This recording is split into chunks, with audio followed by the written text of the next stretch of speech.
இப்படி சொல்லுங்க பார்க்கலாம். இல்லைன்றதுனால இல்ல, இருக்கிறது தெரியாததுனால இல்ல.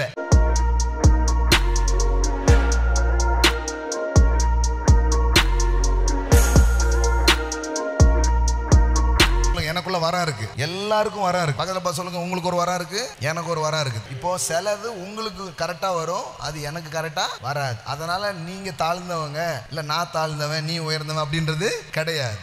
ஒவ்வொருத்தருக்கும் ஒவ்வொரு ஸ்பெஷல் இருக்குது இல்லையா? இப்ப நான் பிரசங்கிக்கிறேன், அது வரம்னா உட்கார்ந்து கேட்கறீங்களா, அது ஒரு வரம் தானே. உங்களை விட்டு கொடுக்காம பேசிட்டு இருக்கிறேன் நான்.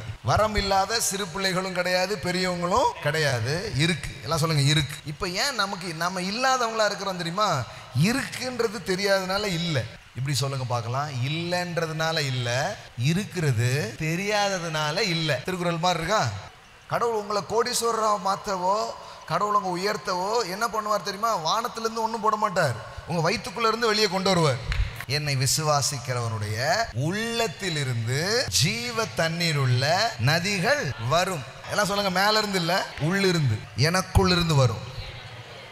என் வாழ்க்கைய நல்லாக்கக்கூடிய எல்லா வரங்களையும் எல்லா கிருபையையும் இயேசுவை விசுவாசிக்கிற எனக்குள்ள வச்சுட்டாரு.